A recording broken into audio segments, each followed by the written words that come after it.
Last মোমেন্টে চলছে কি দেখো, কতগুলো প্লেয়ার্স, কতগুলো টিমস।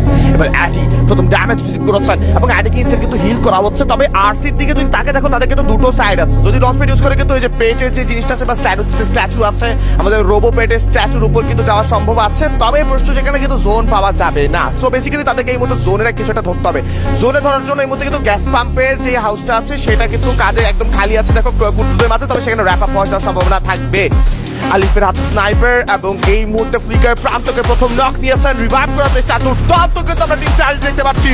ফ্লিকার ফ্লিকার ফ্লিকার চাপাট ফ্লিকার করেছেন নক। ফ্লিকার এবার কি করবেন? Let's go flicker on top. এবার কিন্তু ভালো প্রেসার করছেন। ব্লেড ব্লেড করেছেন চিকেন নক দুটো টিমকে। এইবার কিন্তু কন্ট্রোলে রেখেছেন টিম রেড হক আর এইচকে। লেটস গো।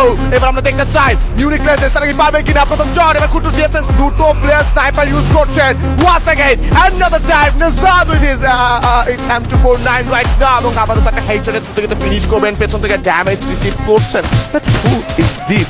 কে এইবার ড্যামেজ করছেন আমরা সেটা দেখতে চাই। এবং এবার বলা চলে যে কোয়াইট অপোজিটে তিনটে টিম এবং রেড হক্সের সঙ্গে এবার তিনটে টিম থাকবে। ওভারঅল মিলিয়ে কিন্তু একটা বেশ ভালো প্রেশারের সম্মুখীন হবেন তিনটে দলই, বাংলাদেশ টপার অ্যান্ড রেডি এবং টিম রেড হক্স।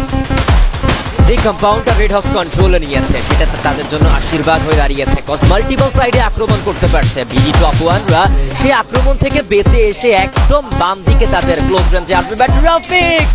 উনি রেড হক্সের আলিফ চমৎকার হেডশট দিয়ে সেখানে কিন্তু নকটা অন্তত বের করলো। কিলটা এখনো আসেনি। ফ্লিকার বাংলাদেশ টপ ওয়ান তাকে নক করলো, ইনস্ট্যান্টলি রিভাইভ করা হবে তাকে।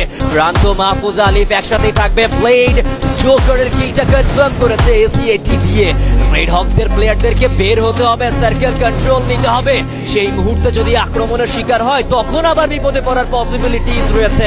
লেটস সি এই জায়গা থেকে কিভাবে বেরিয়ে যায়। এখনো পর্যন্ত সার্কেল অত বেশি প্রেসার করেনি top one. Now they are in danger. অ্যাডি বিডি টপ ওয়ান তারা কিন্তু সেই জায়গা থেকে পড়তে পারে বিপদে। কজ মাত্রই একটা প্লেয়ার তাকে ফিনিশ হতে হয়েছে। একদমই দেখো হার্ডিজ এইবার যখন জোন এইচ করবে জোন কমান্ড নয় কিন্তু শিফট করবেন রেড হক্স এবং টপ ওয়ান দুজনকে দিতে হবে। বাট এনজিটি কেন এই সাইডে যাচ্ছে না? আমার প্রশ্ন সেখানে যখন প্রেসারটা আরসি তরফ থেকে আসছে সেখানে যাওয়ার প্রশ্নই কিন্তু আসে না। টপ ওয়ানকে তারা প্রেসার করতে যাচ্ছেন, উল্টো আক্রমণে না যান আবার নিজেরাই পড়ে যান এবং জোনে কিন্তু ফেসে গেছেন।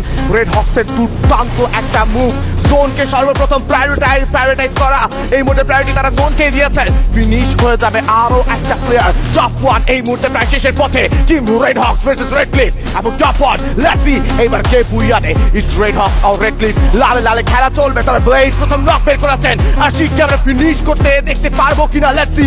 সাইবার শট আসছে, তবে এইবার কিন্তু জোন ড্যামেজে পড়বেন। One shot one knock from ফ্লিকারকে দেখতে পারবো কিনা।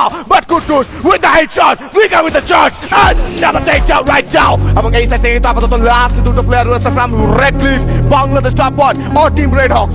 কে বুইয়া নিবে নাকি রেড ক্লিফের উপর থেকে একটা বাজিমাত হবে সেটা দেখতে চাই। রেড হক্স এই ম্যাচে বুইয়ায়ের এখনো পর্যন্ত ক্লোজে তারা শেষ দুটো দল এখনো পর্যন্ত জীবিত। তিনটি প্লেয়ারের বিপরীতে খেলতে হবে এই দেশের চারটি প্লেয়ারকে। হোপ উপর থেকে ড্যামেজ দিয়ে যাচ্ছে, আশিক থাকবে তার কভার হিসেবে। অন্যদিক থেকে টপ ওয়ানের একটা মাত্র player that is Alif centre পয়েন্টে চলে এসেছে রেড হক্সের খেলোয়াড়রা। সেই কম্পাউন্ডের কন্ট্রোল নিজের কাছে রেখেছে। হাইয়ার গ্রাউন্ড থেকে রেড ক্লিফের প্লেয়াররা আক্রমণ করে অন্তত এক থেকে দুটো প্লেয়ারকে ফিনিশ করতে চায়। সেই সুযোগটা আর আসবে না। আলিফকে সর্বপ্রথম টার্গেট করলো। আলিফকে ফিনিশ করা গেলে পুরো মনোযোগটা রেড ক্লিফের প্লেয়ারদের উপর দিতে পারবে রেড হক্সের অ্যাথলিটরা। বাট উপর থেকে রেড ক্লিফের আক্রমণ আশিক নক করলো কুটুসকে। তার কিলটা এখনো পর্যন্ত আসেনি, তাকে সার্ভাইভ করবে হয়তোবা। ওয়ালগুলো ডিস্ট্রয় করবে। What a grenade! নেভাদের গ্রেনেডে ফিনিশ হলো। কাউন্টার করবে ব্লেড। হোপ হবে knock and Ashik last man standing. But hope তাকে এখনো পর্যন্ত উঠানো হয়নি। ফ্লিকার চেষ্টা করে যাচ্ছে লোয়ার গ্রাউন্ড থেকে স্নাইপার অ্যাটাক করে সেই জায়গাতে যে কোনো মূল্যে হোক রেড ক্লিপের সেই দুটো প্লেয়ারকে যেন ফিনিশ করা যায়। কাউন্টার করতে পারবে কিনা মাত্র 42 এইচপিতে এই মুহূর্তে ফ্লিকার থাকবে। চলছে খেলা দুটো টিমের, Red Cliff versus Red Hawks right now. এবং লাস্ট মোমেন্টের এই intense battle 13 kill versus 13 kill right now. Who's gonna get the booyah সেটা আমরা দেখতে চাই। লঞ্চ প্যাডের একটা অভাব আমরা দেখতে পাচ্ছি এবং red Hawks if I am not wrong. এবং দেখার পালা নেজাদের গ্রেনেড এত উপরে তো যাবে না সেটা তো খুব ভালো করে জানা আছে। বাট নেজাদ সে দিকে কোনো ট্রাই করবেন কিনা। দেখো আরে এবার কিন্তু তারা একটা মনস্টার ট্রাক কল করেছে, কারণ উপর থেকে ড্রপ ড্যামেজটাকে আসলে যাতে অ্যাভয়েড করা যায় সে কারণে সেই কাজটা তারা করছে। এবং আমরা কুটুসকে দেখতে পাবো এই মুহূর্তে। ও ফ্লিকার এবার কিন্তু নক তিনি মেক করে ফেলেছেন, শিখকে নক করে ফেলা হবে। ও কোনোভাবেই আশা রাখছেন এবার রিভাইভ করার, but oh probably no. Flicker gets his quadra kill right now. Lastly 1v4 for team Red Hawks. Booyah কে নিবে, কে শুনাবে ঘুম পাড়া নিবাসী পিসির কাট। দেখতে চাই আমরা টিম রেড হক্স একদমই ক্লোজ এসে পড়েছে। প্রবাবলি একটা হিল ব্যাটল হতে পারে, প্রবাবলি একটা হিল ব্যাটল হতে পারে। আগে থেকে এটা প্ল্যান কিন্তু করছে। দেখো মনস্টার ট্রাকটাকে কোনোভাবে ফাঁসানোর চেষ্টা এই ওয়াল দিয়ে করার কি চেষ্টা হচ্ছে কিনা। না না না, নেজাতকে আরেকটু উপরে নিয়ে যাতে গ্রেনেডটা পারফেক্টলি থ্রো করা যায় সেই চেষ্টাটা কিন্তু তারা করছে। এক্স্যাক্টলি, এবং 8টি মেডিকিট ছিল, সেখান থেকে একটি মাত্র ব্যবহার করেছে, আর মাত্র 7টি মেডিকিট রয়েছে। কিল নেওয়ার সর্বোচ্চ চেষ্টা করে যাচ্ছেন রেডহক।